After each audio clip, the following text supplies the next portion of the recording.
नमस्कार, प्रणाम। मैं रजनीश कुमार पांडे आप सभी का हार्दिक स्वागत, हार्दिक अभिनंदन करता हूं आपके अपने चैनल पर। प्यारे दोस्तों, कैसे हैं आप सभी लोग?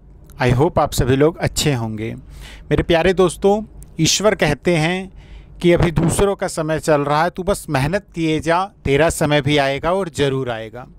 प्यारे दोस्तों, अभी हम लोगों की लड़ाई चल रही है वक्त से, भाग्य से, अपनों से, अपने आप से, किस्मत से, समय से, ठीक है। लेकिन ईश्वर कहते हैं कि यदि तुम मेहनत कर रहे हो, संकल्पित होकर, समर्पित होकर मेहनत कर रहे हो, तो तुम्हारा समय जरूर आएगा।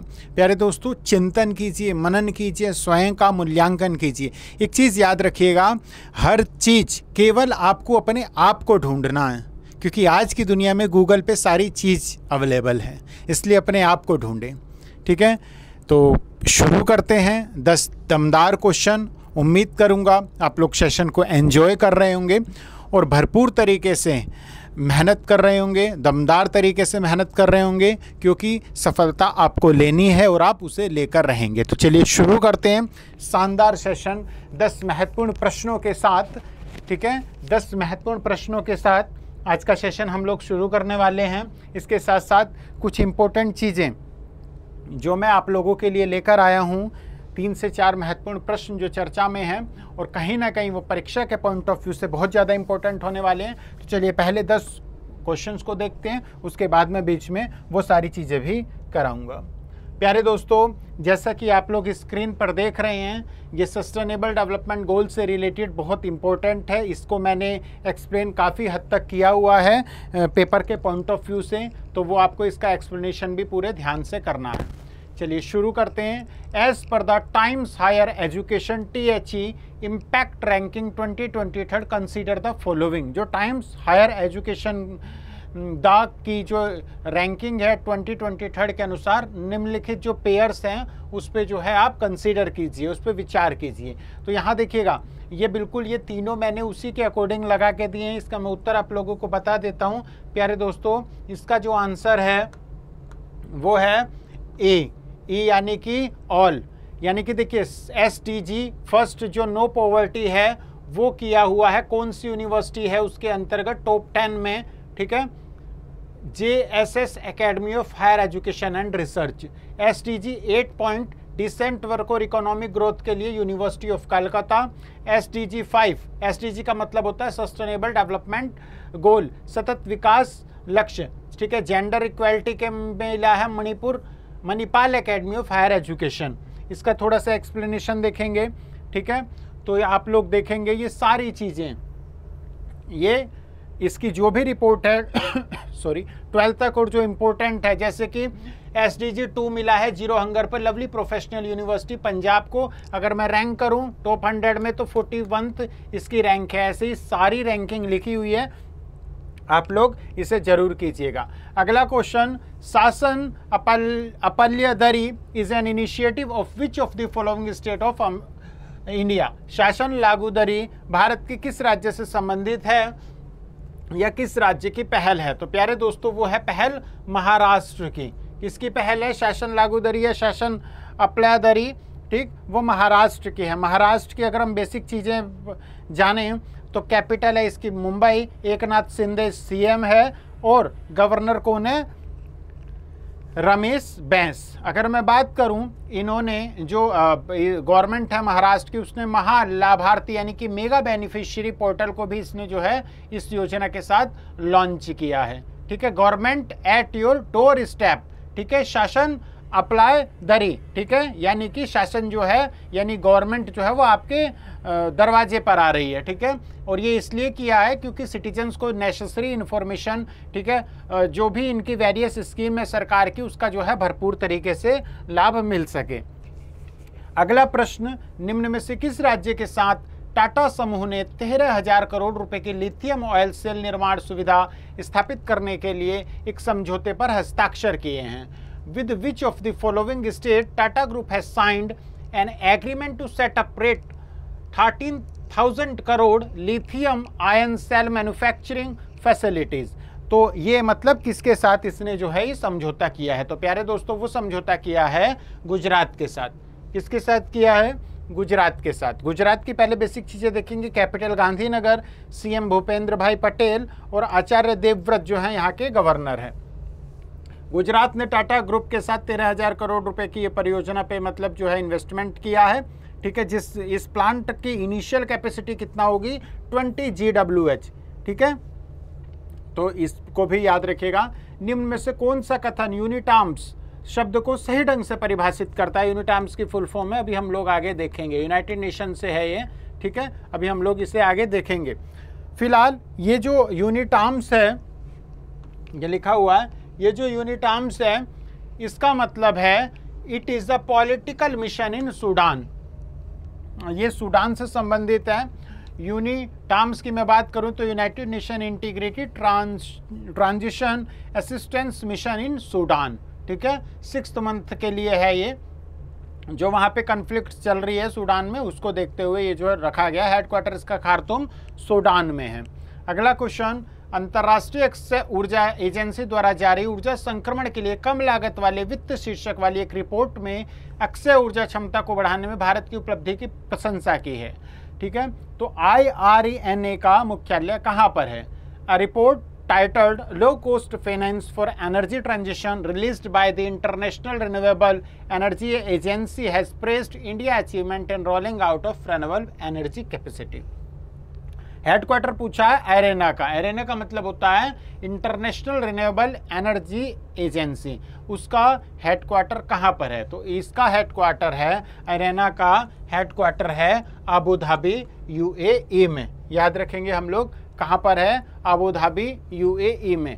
इसने जो है एक report low cost finance for energy transition एक रिपोर्ट जारी की है। इस रिपोर्ट में इसने बताया है कि हम जो है इंडिया जो है इसमें जो नेशनल टारगेट है 175 गीगावाट का, वो रिन्यूएबल एनर्जी कैपेसिटी 2022 तक, और फिर 500 gigawatt of non fossil fuel capacity 2030 तक जो है वो हासिल कर लेगा। तो ये भी देखेंगे आप लोग।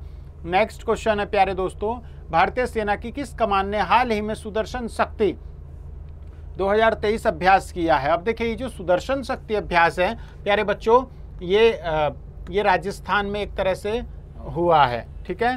तो देखें, और एक यहाँ पे इसे ना आप लोग ऐसे याद रखेंगे, ये जो सेना की किस कमान ने हाल ही में सुदर्शन शक्ति 2023 को जो है किया है, तो ये किया है साउथ वेस्टर्न कमांड ने। अगर मैं बात करूं तो नॉर्थ, साउथ, ईस्ट और वेस्ट। तो मैंने आपको क्या बताया, साउथ वेस्टर्न कमांड है, यानी कि ये।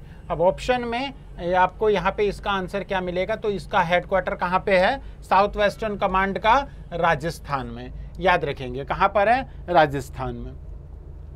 देखें, हेडक्वार्टर जयपुर राजस्थान। BS राजू जो है इसके जनरल ऑफिसर कमांडर हैं, ठीक है। तो ये south western command has conducted the exercise Sudarshan शक्ति 2023, ये याद रखेंगे, ठीक है। नेक्स्ट क्वेश्चन, हाल ही में G20 भारतीय प्रेसिडेंसी के तहत तीसरी एम्प्लॉयमेंट वर्किंग ग्रुप की बैठक किस स्थान पर हुई है? Recently the third employment working group meeting under the G20 India presidency has been held in which place? Has been held in which place? तो इसका आंसर भी हम लोग देखेंगे। इसका आंसर है प्यारे बच्चों जेनेवा। क्या है इसका आंसर? जेनेवा। अब आपको कमेंट में बताना है कि ये जो जेनेवा है ये कहाँ पर है और हम किस संगठन के बारे में जानते हैं जिसका हेडक्वार्टर जेनेवा में है, ठीक। तो ये जो थर्ड एम्प्लॉयमेंट वर्किंग ग्रुप की मीटिंग हुई है वो जेनेवा में हुई है हाल ही में, और इसमें जो है इंटरनेशनल लेबर ऑर्गेनाइजेशन का, मैंने आपको इसका आंसर बता दिया है, जेनेवा स्विट्जरलैंड में ILO इंटरनेशनल लेबर ऑर्गेनाइजेशन का जो है हेडक्वार्टर है। और भी हेडक्वार्टर जेनेवा में जो है वो आपको बताना है। इस जो चेयर किया है, या इसकी जो अध्यक्षता की है वो की है आरती आहूजा ने, जो कि सेक्रेटरी हैं minister of labour and employment, यानी कि गवर्नमेंट ऑफ इंडिया की। इसके बाद देखेंगे, विश्व पर्यावरण दिवस के संबंध में निम्नलिखित कथनों पर विचार कीजिए, ठीक है। तो ये जो 5 जून को क्या ये वर्ल्ड एनवायरनमेंट डे मनाया जाता है? बिल्कुल मनाया जाता है। तो ये तो सही हो गया, ठीक है। यहाँ पे लिखा हुआ है नोट करेक्ट, कौन सा सही नहीं है, यहाँ पे थोड़ा सा कर लेना, सही नहीं है, ठीक है। तो देखें, विच ऑफ द, इसमें पूछा जा रहा है कि कौन सा स्टेटमेंट सही नहीं है। तो यह दिवस प्रतिवर्ष 5 जून को मनाया जाता है, हर कोई जानता है, तो ये तो स्टेटमेंट सही हो गया। नेक्स्ट है the theme for 2023 is solution to plastic pollution, plastic प्रदूषण का समाधान 2023 की थीम है, ये भी बिल्कुल सही है।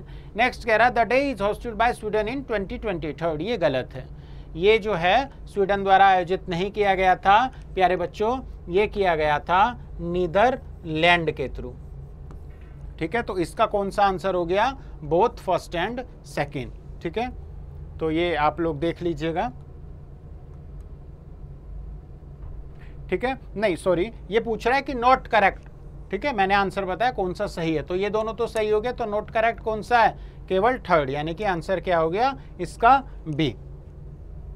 ठीक, यहाँ पे देख लीजिएगा, ये इसकी जो है एक और मार्क याद रखना, 2023 में ये जो इसकी 50वीं एनिवर्सरी थी, तो परीक्षा में पूछ सकता है, और ये नीदरलैंड में आयोजित किया गया। भारतीय भूवैज्ञानिक सर्वेक्षण के नए महानिदेशक कौन बने हैं, who has become the new Director General of the Geological Survey of India, तो इसके बने हैं Janardan Prasad ji. Janardan Prasad has become the new Director General of the Geological Survey of India. अगर मैं बात करूं तो ये जो है इन्होंने एस राजू की जगह ली है। जियोलॉजिकल सर्वे ऑफ इंडिया 1851 में इस्टेब्लिश हुआ था, तो बहुत पुराना है ये, और कोलकाता वेस्ट बंगाल में इसका हेडक्वार्टर है।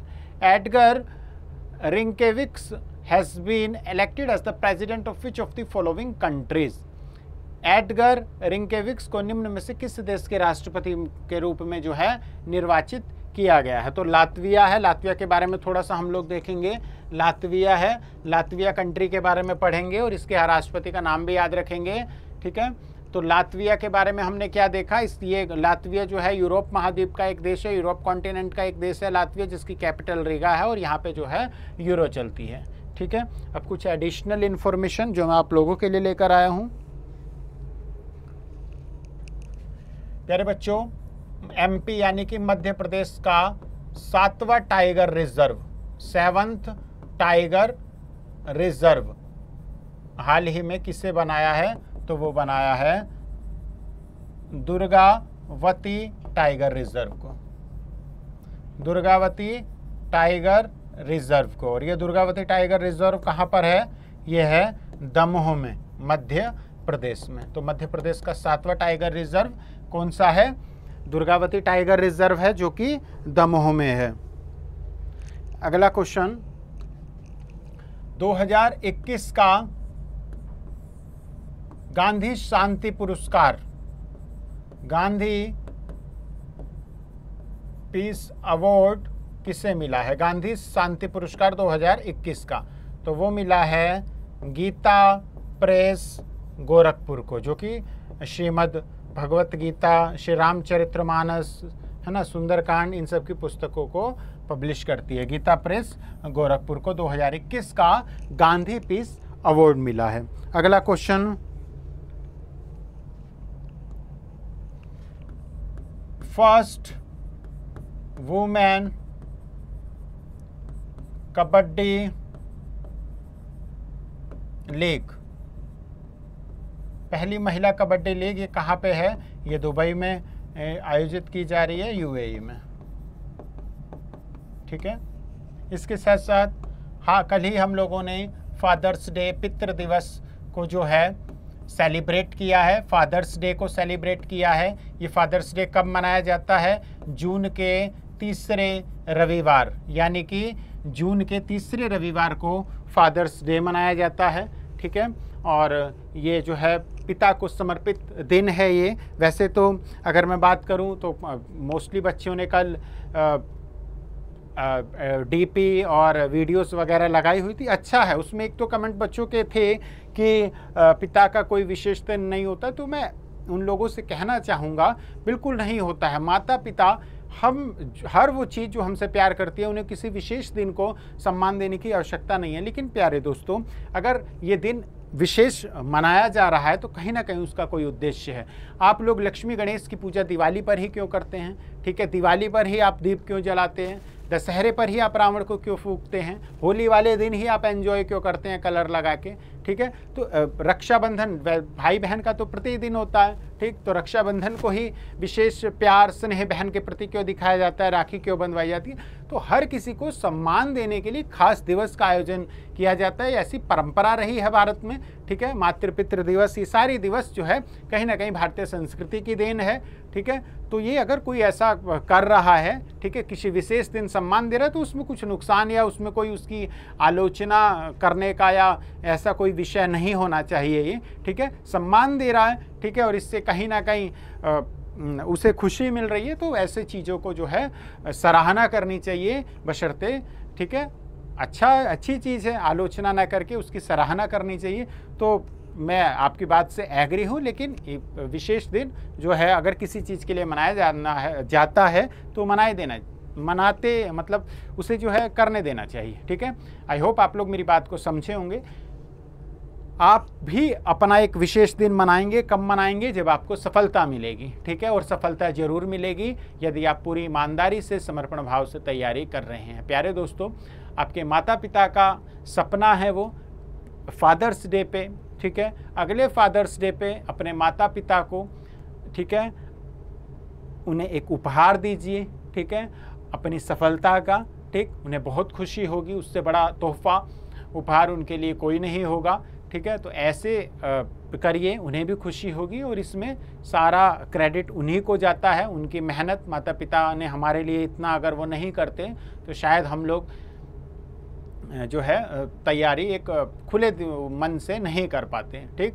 तो आई होप आप लोग उन्हें भी समझेंगे और अपने आप को भी समझेंगे। अपने आप को जो है अपने आप के ऊपर चिंतन मनन करने की आवश्यकता है, ठीक। तो वो आप लोग करेंगे, सिर्फ और सिर्फ मेहनत कीजिए, बाकी कोई किसी प्रकार की कोई दिक्कत नहीं होनी चाहिए, ठीक। कल पुनः मुलाकात होगी 10 नए दमदार प्रश्नों के साथ। तब तक के लिए जुड़े रहिएगा। वीडियो अगर अच्छी लगे तो इसे शेयर कीजिएगा, लाइक कमेंट के माध्यम से मुझ तक अपनी बात पहुंचाइएगा। कल पुनः मिलेंगे, तब तक के लिए नमस्कार, जय हिंद, जय भारत।